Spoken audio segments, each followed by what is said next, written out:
Stop the cap. I almost forgot to make this video, but I just wanted to talk about Austin real quick. I was watching, or what is it? The day before, I was watching Neferkari and his 2 cents on and I kind of went off in the weeds and was talking because he started going into all his Pan Africanness, and that shit irritates the fuck out of me.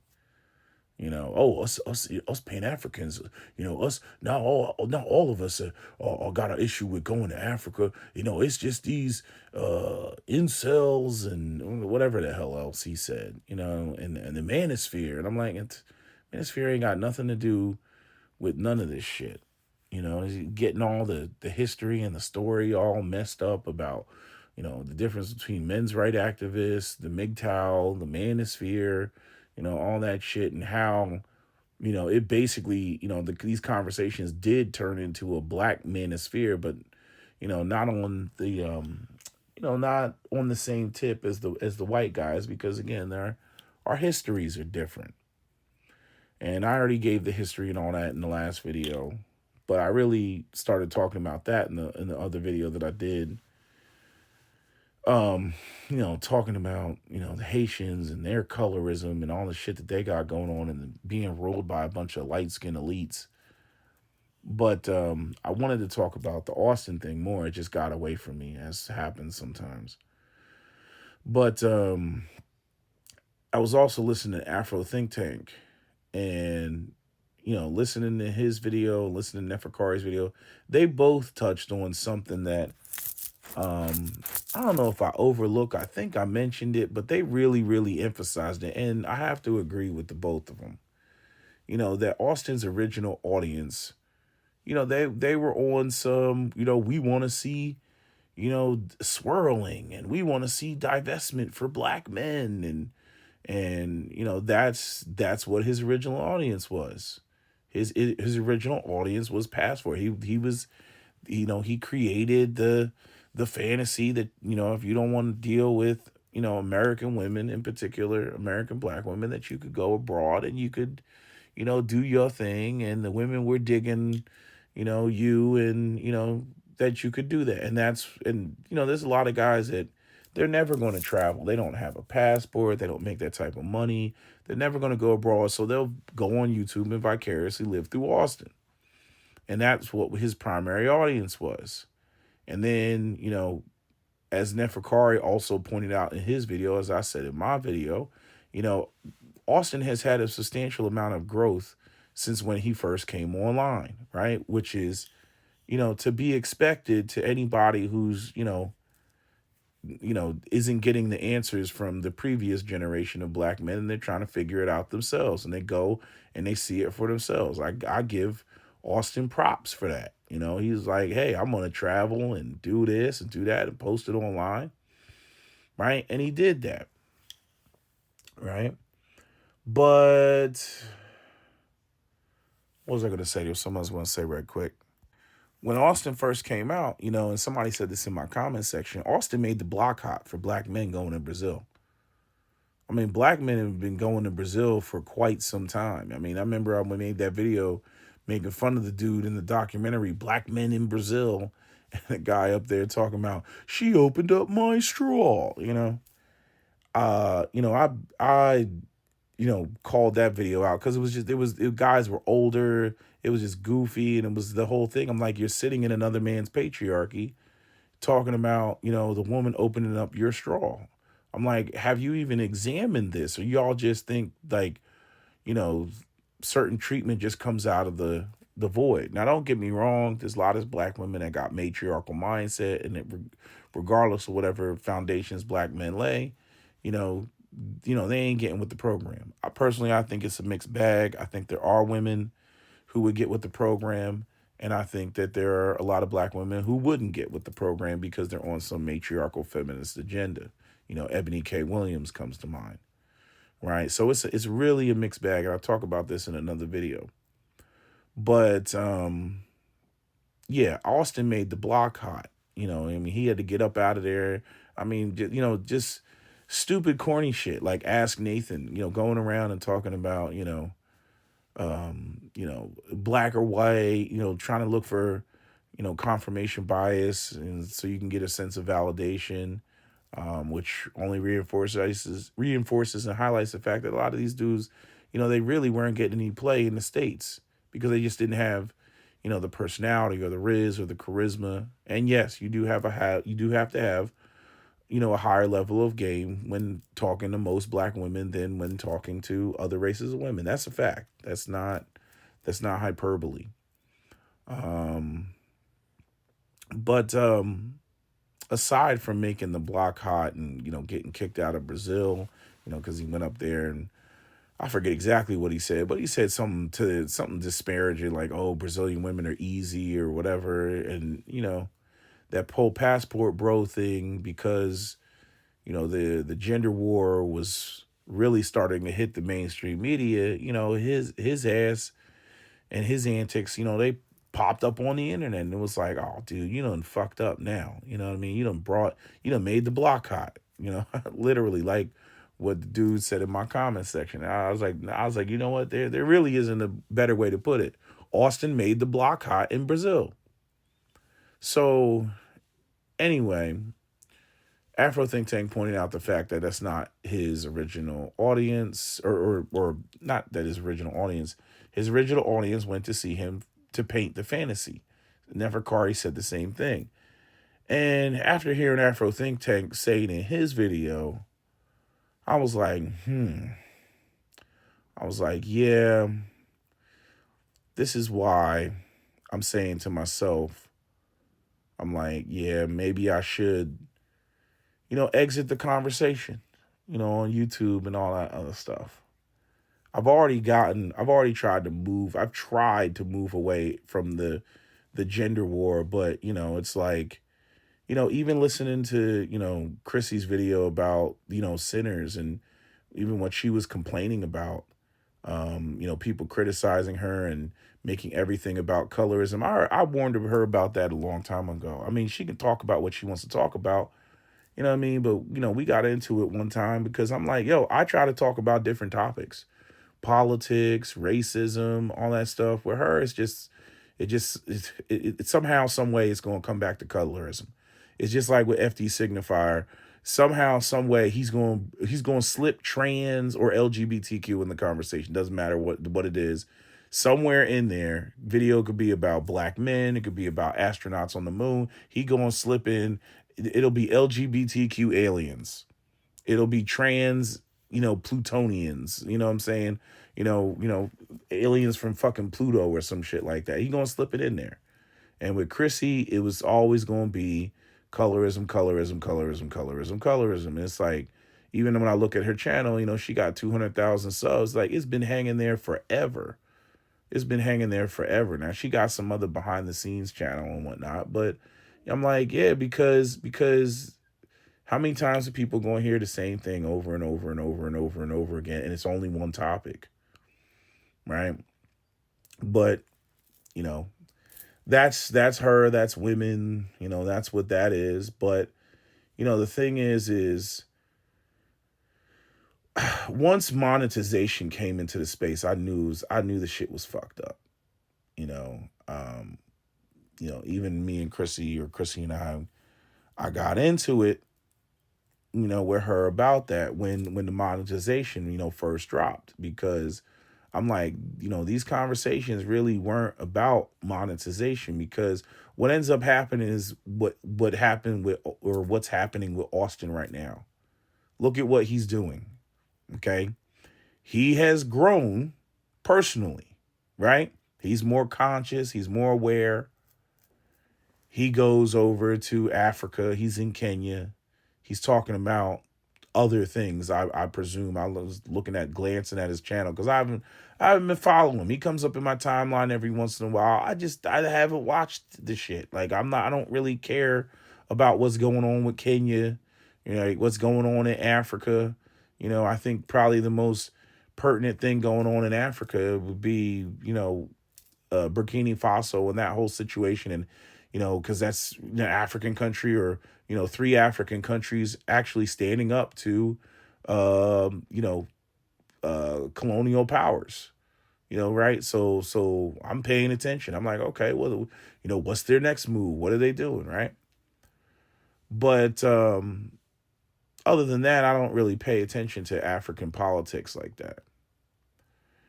And what I see is, listening to Austin's video, what did he say? He was like, that he's going to go back to Latin America so that he can get his views up, so that he can go back and cater to the audience of black men who want to, live in the fantasy vicariously of him being able to, or a black man being able to get all these other races of women, right?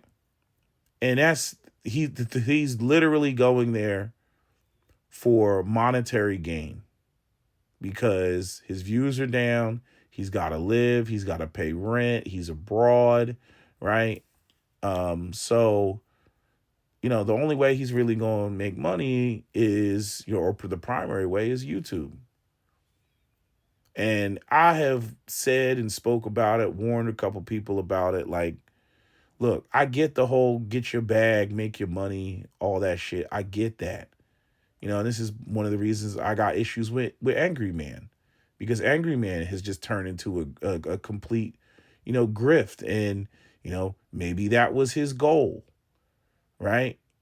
I would, obviously Kevin was doing, essentially a grift, and there were areas where, you would really see it, where, he would have black women who would come on and they didn't have any issues and they had no problems. And then, he was like, it was like he was kind of looking for stuff, to keep the narrative going. And that's what I tried to stay away from, because once you go out there, you get that apartment, you get that condo, you get that car. See, now you got to keep it going.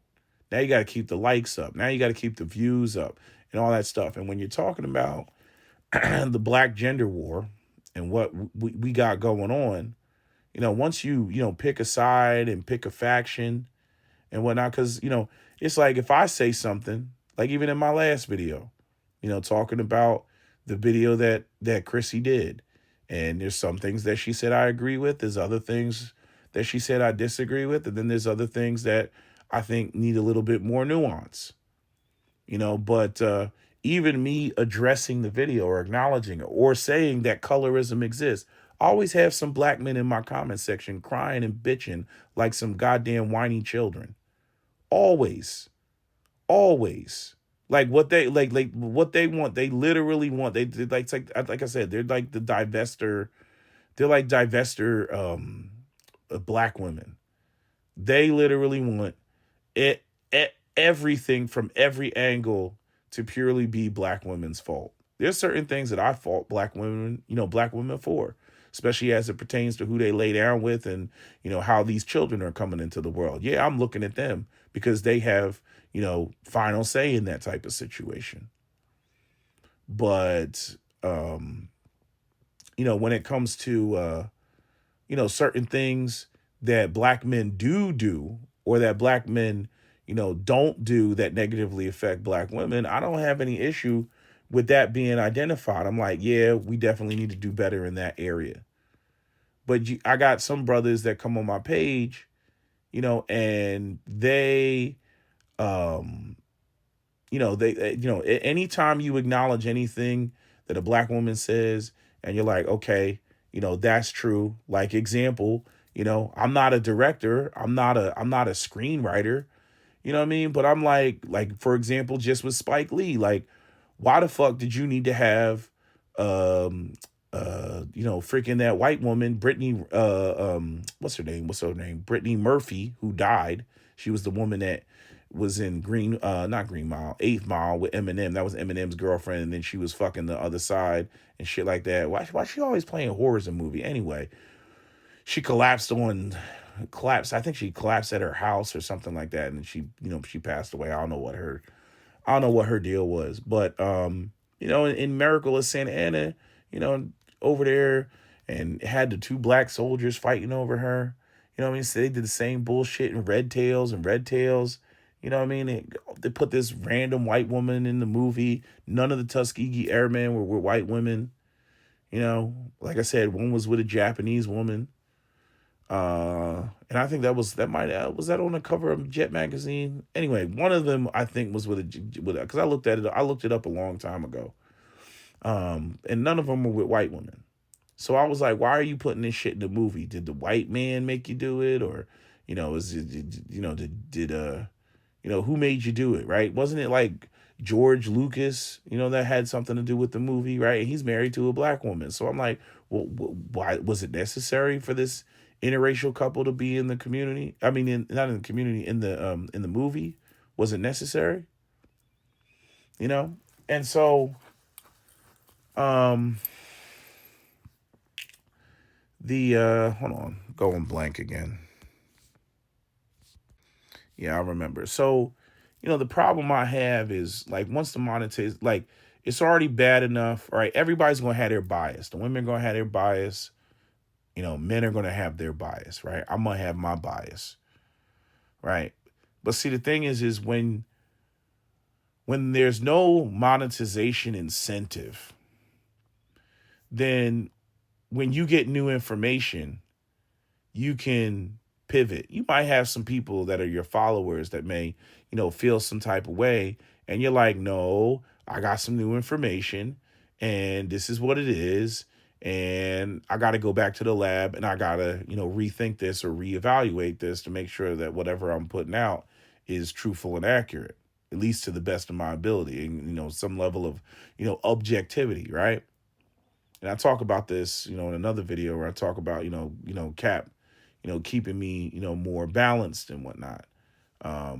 But, a lot of his balance comes from, some of the negative experiences that he's had. And I was making a video contrasting, or at least part of the video was contrasting like the difference between, him and, Dr. T. Hassan Johnson, who are both Gen Xers, right? But why did I bring up that point? There's a reason. I'm just interjecting for no reason. But the monetization, the problem with the monetization is you lose that objectivity because now you have a base to cater to.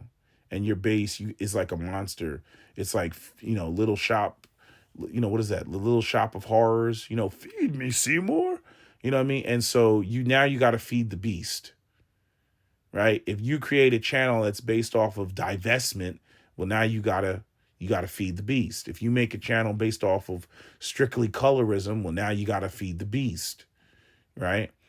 If you don't break it up, talk about different topics, like even once in a while, like I hate, like I got a bunch of people that like they try to put me on a damn pedestal, and I'm like, yo, let me make a video where I'm talking about how much I like porn, so they can get all that, you're a savior for the black community. Let me get that shit out of get that Martin Luther Kingification out of your head.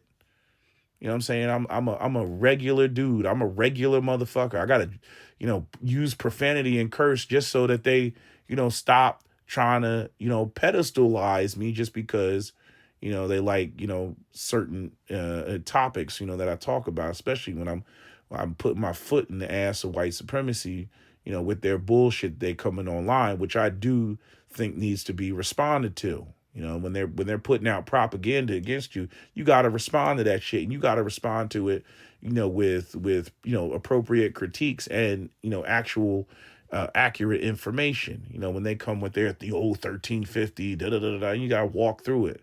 I'm like, oh, so you mean to tell me that all 42 million black people are committing 50% of the crimes? Does that even remotely sound like that makes sense? Oh well, it's 650. Oh, so now you're saying 6% of the population is committing 50% of the crimes. So all 20 million black men are committing 50% of the crimes. All 20 million of us. Oh well, hey, how many people are actually committing crime? Then you discover it's like less than 1% of the population. Man, this is why I said that percentages are a motherfucker. Most Americans can't do math when it comes to percentages. They like to add and subtract unlike terms. 10% of, $100 is not the same as 10% of $1 million, even though they're both 10%. They're different values. It's a portion of a whole number. Damn. Or a whole, a portion of a whole number, or a portion of a total. But yet, you get these people that they come on, with all their high IQs, and they start running around, saying dumb shit like that. So, I get a lot of people that, they back me up and they support me, when I do that. All I got is the Cash App. That's literally all I got. All I got is the Cash App. And certain videos, like I got a sister who every time I make a video about Egypt, she hits me on the Cash App. If I got a couple people, if I start talking about stuff, politically, or talking about calling out white supremacy, they hit me up on the Cash App. The funny thing is, the brothers that always act like, oh, I want to hear something about the sisters, what I mean? They don't never hit me up on the Cash App. It's the people that want to hear me talk on the other things. Because like I said, first off, the gender war shit is really dead until the economy returns. There is no patriarchy without gainfully employed men. And, right now there's pretty much a job freeze. This is bad. So I'm like, well, that's the end of that conversation, because I'm not about to tell women they need to submit and get with the program of men that, have nothing to offer. Freaking young people are priced out of houses. I'm like, well, shit, that's a wrap. The gender war is should be on moratorium, quiet as it's kept. But, people are still going to try to date and have relationships and shit. And I got a video coming talking about, some of my issues with the women trying to rewrite history. But that's for another day. But nah, the one of the reasons I'm making this video is because when I was listening to Neferkari and listening to Afro Think Tank, and they were talking about Austin, and I'm gonna go back to Brazil or Latin America, which he sounds like he really doesn't want to have to do that. But the fact of the matter is he's a monetized channel, and without people watching his videos, he can't sustain himself. So now it's forcing him to go back and to Latin America and do some goofy shit, right? Just so he can cater to the self-hating black men, or the black men who want to vicariously live through Austin because they can't afford to travel abroad, or whatever the fuck the reason is, right? So he's going to go and do that. But you see how the monetization incentivizes him to do that? And I say the same thing about, these monetized channels. I take, like I said, I take issue with Angry Man's channel, and where his channel, has gone, where, like, he starts, some people have criticized him, he'll start posting stuff, just for the sensationalism of it, just for the wow factor, right? And it's like, my whole thing is I ain't trying to fuck up his money, but at the same time, see, the thing is, it's very hard for people to maintain integrity, when you start having the monetization. So if you create a channel on divestment, now you got to stick to divestment, because now if you deviate and you want to talk about something else, or maybe you have a change of heart, your audience is going to leave. And the one main draw that you have to your channel, is, people are no longer going to come there for that, because you're no longer on that. People do not like when you switch the channel up completely. And that's why it's dangerous to just sit there and only stick to one topic. This is one of the reasons why I unsubscribed to what's his name, Armed Scholar. He was going on talking about the Second Amendment news, and then because there's only so much Second Amendment news, then he started making up hypothetical scenarios of cases that don't even exist. Let's talk about what happens if this case goes this way or that way. Like, nigga, I don't care. I only care about the news. I only care about what's going on with the NYSERPA v. Bruin case. I only care about what's going on with, how close we are to getting rid of, an assault weapons ban or magazine. That's all I care about. I don't care about your hypothetical, scenarios. And the thing that was really misleading with him is that the titles of his video, or the thumbnails, and some of you know what I'm talking about who are in the 2A space, he would be like, breaking news, news flash, What's other title that he would use? It was something else that he would use. It's kind of like how Scotty Kilmore, every other video is a picture of him and it says rest in peace.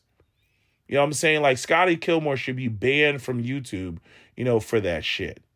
Just rest. How many videos is Scotty Kilmore going to make to say rest in peace? You see, people do this shit because they're trying to maintain the views and maintain the audience and the clickbait and all that other bullshit. They're trying to maintain that because they have a lifestyle that they bought with the YouTube money that they got. Instead of fucking investing it into like other shit like Bitcoin or something else, these stupid people go off and they buy houses and condos and luxury vehicles and shit that got payments. And so now they got to keep the shit going. You know what I mean? There's been people who do that they do that shit in Miami. They have a YouTube channel, the shit blows up, then they go and they get a freaking a $5,000 apartment in what's it called, Bricknell in Miami and shit like that, and then the audience dries up or the shit dries up, and then they got to move back to Ohio.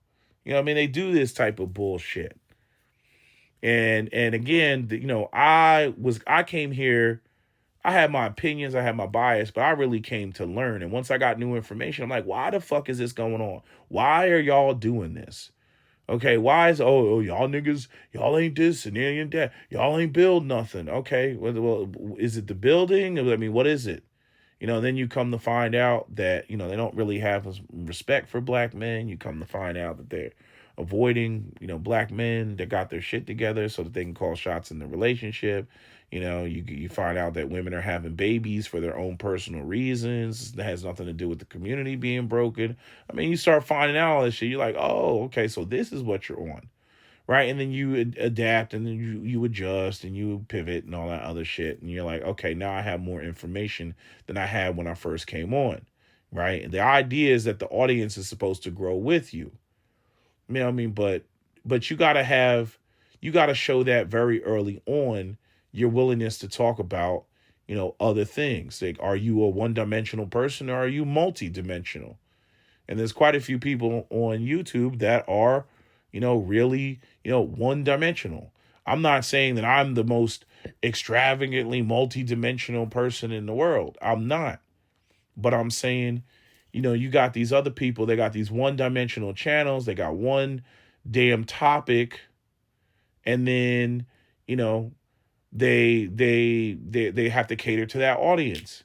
And then not only that, you get into the danger zone of where you're not being truthful, or you're trying to you're sensationalizing shit, or you're creating content to mislead people so that they click on your shit. So that they click on your video. You make it look like it's one way. I've already said it.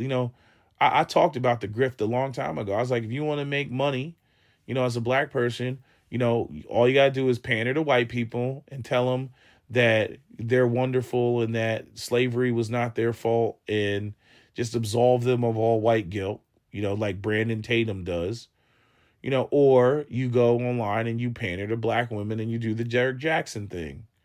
And then you start admonishing black men. You see, but that's not really a conversation. Like, in other words, you're not a part of the conversation of actually trying to figure out what the fuck is going on, let alone trying to find solutions. You're not doing that. You're part of the problem. You see? And so, once everybody around me is pretty much monetized, like every person around me. Some people try to maintain their integrity, but all of YouTube is just nothing but, people being monetized and whatnot. And when they have their audiences, if you're a black angry feminist and you hate black men, now you got to keep that up. You got to keep that up in perpetuity. Even if you get new information that the women are on bullshit, or you get new information like, 54% of black men don't even have kids. So running around with the narrative of black men don't take care of their kids, needs to die. You need to come up with a new story, but you're not going to do that because your audience isn't going to like that when you bring the real, to them. They're not going to like that. Right? You know what I mean? They're not going to like the numbers that say, that showcase that the average black man that's a father only has one child, while the average black woman has two children. That's a mother, right? That changes the anti-black male. Everything is Jermaine's fault narrative. You see, that changes the narrative. So you start getting information, black women talking about how many businesses they have, and then you go and you look up the numbers, and most of the businesses in the black community are owned, operated, and controlled by black men. And most of the businesses in the black community that actually make money and have employees are owned and operated and controlled by black men. Black women are not killing it in business, contrary to all these narratives that I don't know where the shit came from, BET and all that. Same thing with black women running around screaming, black women are the most educated. No, black women are not the most educated. Asian women and white women have more degrees than black women. Black women are the most educated relative to their men. And that doesn't mean that they're more educated, than black men. Because you got to look at other things like, are we talking 4-year degrees? Are we talking associate's degrees? Are we talking PhDs? And then you got to go into like, what fields are they in? Because they damn sure ain't in STEM. You see?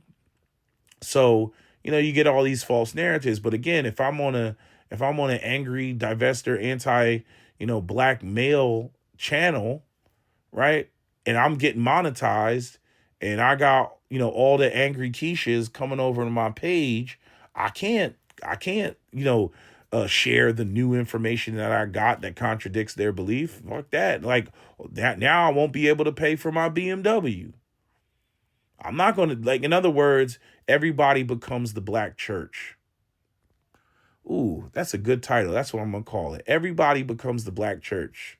When it comes down to monetization. And I'm using Austin as an example because that's exactly what happens, right? The pastor in the church, a lot of black women will say that the pastors in the church keep black women single. Yeah, I believe it because he got to keep you coming. Again, hope does not work indefinitely on men because men have to deliver. We're measured by it. If we don't produce, we ain't shit, right? That's our burden. Women, it's like if they're not beautiful, they ain't shit. For men, if men are not productive, they ain't shit. That's what we have to deal with. That's just, the curse of our gender. So a man is only going to sit up in church for so long before he recognizes ain't no goddamn opportunities in here. Motherfucker, I don't need to feel good about being broke. I need to not be broke. I need this shit resolved. I need to make some goddamn money. And the church ain't for that. You see? But see, women, they can sit up in there and hope and, get all that, feel goodery and shake the tambourines and sing, and get into all that spirituality and shit like that. They can do that shit for indefinitely. Women can hope indefinitely. Men can't. Because at the end of the day, men have to produce, men have to provide, and we're judged by it. So what was I going to say about that? So I remember monetization just turns everybody into the church, where now you become the pastor, and now you're not going to say anything that's going to piss off your audience, because if you do, then they're going to come for you, and then they're going to be, how emotional people are. You say something that they don't like, unsubscribe. See, I don't give a fuck if you unsubscribe because my channel's not monetized. I don't give a shit. I say what I say. I don't think about, oh, let me not say this in a video because my black male audience is going to get mad and they going to unsubscribe. Y'all niggas come and go any goddamn way. Well, what the fuck do I care? I don't care. It's not monetized. That me making a video is not incentivized by monetization. Don't get me wrong. It's nice. Like when people hit my Cash App and I got the little chingity ching ching, you know what I mean? Like, that shit's nice. I mean, everything from a gas tank to friggin', lunch, is on the house. I gotta give a shout out to a couple of people that hit me up recently. But I'm just saying, like, It's nice, but I don't have a house I'm paying on, off of YouTube money. I don't have a BMW I'm paid off of YouTube money. You see what I'm saying? I'm not beholden. I'm not a slave, to the algorithms like a lot of these other people are. That's why, I can curse all I want. Fuck, filthy farm, filthy fuck, dick suck balls, asshole. Like I can say that, and everybody else is like, oh my God, oh, demonetization. Oh, I don't give a fuck about no goddamn demonetization because it ain't monetized. And could you imagine me trying to, I thought about for a little bit. I was like, maybe I should make another video, another channel, and separate the channel to where I could talk about just current events and actually have that channel monetized, and then just try my darndest not to use fucking profanity, right? But I'm kind of in that. At least I feel like there's three people that I kind of aspire to, and that's like people say like I shouldn't say Joe Rogan, but Dave Chappelle, Dave Carlin, right? Was it Dave Carlin? George Carlin. I'm sorry, George Carlin and Joe Rogan. They're like uncancelable. They can't be canceled. You know, like they say they can say what they want to say. They can drop f bombs. They can curse, and you know people just accept it. It's always funny when it comes to that shit. It's like people getting fired from their jobs because of some social media post, and they're like, we don't like the way that you're representing our company, right? Or some shit like that, right? But then, you know, you'll have like everybody in society jump off of the words or the wisdom of Dave Chappelle. And Dave Chappelle put it in like an analogy or something, and he'll be using curse words and cursing and shit like that. I understand like there's a time and a place for everything, but it's like there's like two different societies going on, right? There's like the social commentary, like the real society, like even with Jimmy Kimmel getting fired, like you see that, like go ahead and try to fire Dave Chappelle. It ain't happening. It ain't happening. Like I feel like they should have known that there was going to be backlash to Jimmy Kimmel getting fired because of the whole Charlie Kirk thing. You know what I mean? But like if Dave Chappelle said something about Charlie Kirk, like the nothing would happen. You see what I'm saying? Because it's like I don't want to say Dave Chappelle is untouchable. I don't want to put that on him. You know what I mean? But it doesn't, like, in other words, Dave Chappelle is so big that even without a network deal or anything like that, wherever Dave Chappelle goes, people are going to follow and people are going to listen to Dave Chappelle. They just want to hear his opinion. I don't care. I don't care whether he's signed with a network or not. You know what I mean? Got a $50 million deal or not. Like Dave Chappelle could go anywhere and make a tent and sell $1,000 tickets in a fucking tent in a field in like, I don't know, freaking give me something. In what's that big ass park in New York? The freaking Central Park. He could just Dave Chappelle, doing a comedic sketch in Central Park. Man, please. All he got to do is just show up and have a half-baked comedy skit, and people are going to show up and they're going to listen and jump off of every word that he says. And he could be as political as he wants or comedic as he wants or put a combination of the two. Like to me, that's just the ultimate. Like that's the ultimate way of being, as a person or an entity in America, where you're like uncancelable because people already know what to expect when they come across, when they come across your channel or when they come across you, and I don't try to make videos to like shock people, but there's times where I've like put out videos to show that I'm just regular, you know what I mean? And it's like, you gotta be brash or nasty or any of those things in order for people to take you off of that fucking pedestal.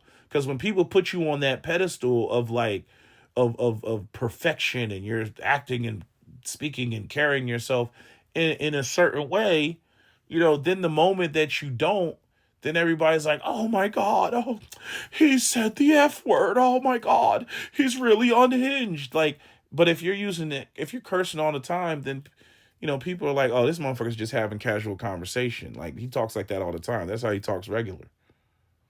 But if you go up there and you got your little squeaky clean, I'm Will Smith. I've never used profanity in a hip hop song. Then when he goes up on stage and then slaps the fuck out of Chris Rock, what did he say? Keep my wife's name out of your fucking mouth, or whatever he said, right? And yeah, keep my wife's name out of your fucking mouth. That's what he said. And everybody was like, gasp. Oh my God, Will Smith. You know what I'm saying? But if Dave Chappelle went up there and said, keep my wife's name out of your fucking mouth, would anybody bat an eyelash? No. No. They wouldn't even bat an eyelash. But Will Smith, oh my God. Oh my God. You know what I mean? That's why, like, it was like, it's almost like I call it the Chris Brown effect. Before Chris Brown beat up Rihanna, it was Chris Brown, Wrigley's spearmint gum. You know what I mean? He was he was squeaky clean. I don't even think he had any tattoos back then. They were like, he's going to be the next Michael Jackson. As soon as he beat up Rihanna, they were like, oh my God, he's a piece of shit. Cancel Chris Brown. We don't ever want to see him ever again, right? Send him to the nether realm. Send him to Outworld, right? That's what they did with Chris Brown, right? And then now, like, Chris Brown, he got the tattoos all over the place. He did whatever the fuck he want to do. You know what I mean? Like, sometimes it really is just better to be a bad boy because, the fucking, the what do you want to call it? The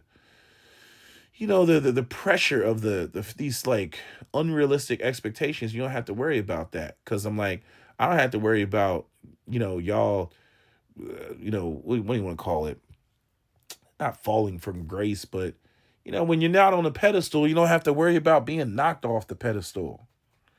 Motherfucker try to say something to you, you're like, bitch ass nigga, and like, you're like, and that shit does not faze me. They like, you like this fucking juggernaut, silly bitch. Your weapons cannot harm me. Don't you know who the fuck I am? I'm the juggernaut, bitch. You know what I mean? Like, just shit like that. When you go up there and you trying to be this squeaky clean fucking person, then everybody's like, oh my God, he said the N-word, gasp, clutch your pearls. I'm like, I was never trying to be that shit. And monetization damn sure will make you have to, you got to clean your act up. You got to clean it up. And that's just not, I don't know. It's not genuine to me. It's not real to me. I remember I had somebody a long time ago. They were like, people who use profanity have a limited vocabulary. You ever had somebody say that shit to you? Shut the fuck up, bitch ass nigga. Shut the fuck up. That's how I feel about the shit.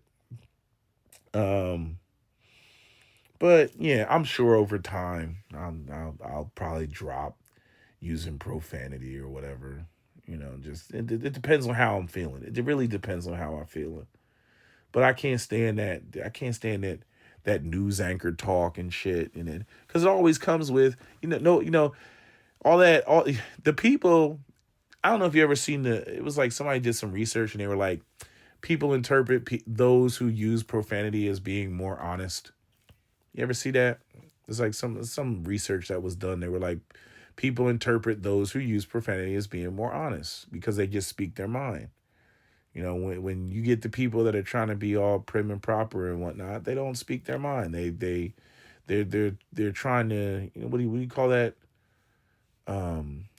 Code police, all that code policing and whatnot. It comes off as very disingenuous. I'm not saying that you have to use profanity in order for people to trust you. I'm just saying, all that code policing and whatnot, and then you get this sanitized version, covering of a topic that doesn't really it doesn't really embrace, or convey the message properly, or it leaves things out, it omits things, or it speaks in code, and you gotta sit there and waste time trying to decipher. Man, what the hell are you talking about, man? Just spit it out, man. Just say what you feeling, man. Damn, ain't gonna anybody gonna have time for that. You know what I mean? Riddle me this, riddle me that. I ain't got no time for no riddle me. Man, just say what the fuck it is. What is it? I can't stand this bitch because she did this and that and the third to me. Okay, all right, I got you. I got you. Instead of sitting there and speaking in code. But anyway, I'm about to end this video, but I'm just saying y'all get what I'm saying, like with the monetization, and then because then the conversation, it's not a real conversation. Like people are trying to find angles to where, like even when you have conversations with people behind the scene, which I was doing. I'm having conversations with people behind the scene, and it's like, once they go off and they get monetized, I'm like, well, now you got to cater to your base. Now you got to cater to your audience, because if you don't cater to your audience, then what ends up happening? That you start losing viewership, your views go down. If you switch topics, your views go down. I came over here to see colorism, and you're not doing colorism videos anymore. Unsubscribe. It's just, shit is fucking corny, but that's what people do. And then, again, you got people who just, they want to keep certain things alive because they got to feed the monster. They got to feed, you'll see more. And, at that point, are you really having a truthful discussion about some of the things that go in the gender war? I don't care what your perspective is. I'm saying, say what the fuck you mean, and elaborate on that shit. Unpack that shit. Tell us what the deal is, so that I can process it, analyze it, go back, question it, all that stuff, and then it's an actual conversation. But once you get into, I must hold the line, on bullshit, I'm like, I don't want to have a conversation with you. I'm like, so you're intentionally holding the line on bullshit. You're holding the line on fallacies because you're worried about your next monetization check. I'm like, man, bitch, bye. That's how I feel about that shit. Girl, bye. Bye, Felicia. Like, I don't have no time for that. I don't have time for that from men. I don't have time for that from women. And you see, like, again, going back to Angry Man, he first it's the gender war grift. Now it's the, conservative black man, gender war / gender war. You see what I'm saying? I'm like, dude, like, no, that ain't it. That ain't it. And that's why I'm just considering, I'm like, man, I don't, I can talk about the politics, I can talk about current events, but like, I got like one video talk about the gender thing because, I got some feedback from talking about the movie Sinners, and there's a couple things I want to talk about in relationship to a Dr. T. Hassan Johnson video. So that's going to be about gender. But then like the next like 2 or 3 videos I got coming aside from this one are mainly about, white racism and white supremacy.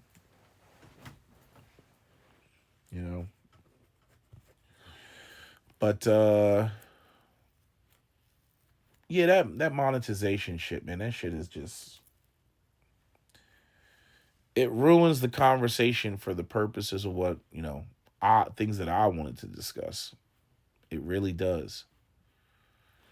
Because it motivates people to push things and say things, that they otherwise wouldn't, but they're like, hey, this works for the algorithm, so let's do this. That, and I mean, even to the point where, I see some of these white women trying to trigger white men, because, that they get mad, they get angry, and they click on the video.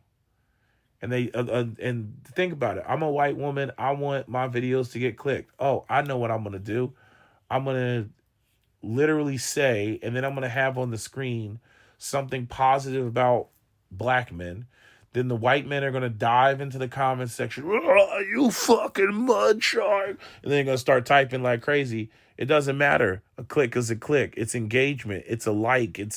Or even if they try to thumbs down it, right? Since they turn the thumbs down button off, engagement is engagement is engagement, right? That's why Kevin, when he was doing his shows, he was always like, get them likes up, because it was engagement. And he knew, that you had to do certain things in order to push the video, into the algorithms and whatnot, because it's all, based on AI.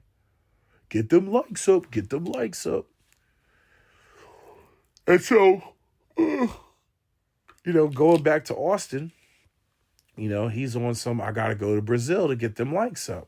And that's why he made that video that brothers are not interested in, black women. But I have to say, even though I know Africa is not a tourist destination for black men, because, again, these are conservative countries. Thank God. Thank you, Jesus. You think anybody whose mom talks like that is coming from anything other than a conservative, religious household? Come on. You know what I'm saying? Like I said, man, these black women don't even let their sons grow their hair out. Stop it. Let them get earrings, like, how guys was wearing earrings and with the 2 diamond earrings in their ear in the early 2000s or whatever. You know what I mean? They'll swear up and down that you a bati boy or that you gay and whatnot. Men wearing earrings. They really don't get down. Like, Africans don't like the men with earrings, and neither do the Caribbeans. They think that shit is gay. I see a nigga with diamond earrings, I'm like, Dipset. That's what I think. That's what I think when I see that shit. You know what I mean? But nah, they don't care for that. So monetization, in my opinion, it ruins truthful conversation, and that's where I'll land my plane. So that's my video, SWPL. Don't forget to comment, share, like, and subscribe. On the scene, diamond blingy, whole screen, checkerboard, Louis V. I'm so fresh and simple and clean. Stuff them bands in my jeans, slap them 30s in them things. Pull the trigger, let it sing. Then go smoke a Russian cream. Boo, hold on. Yeah. Hello? Where Where we at? Oh, you want to know where I'm at? We outside!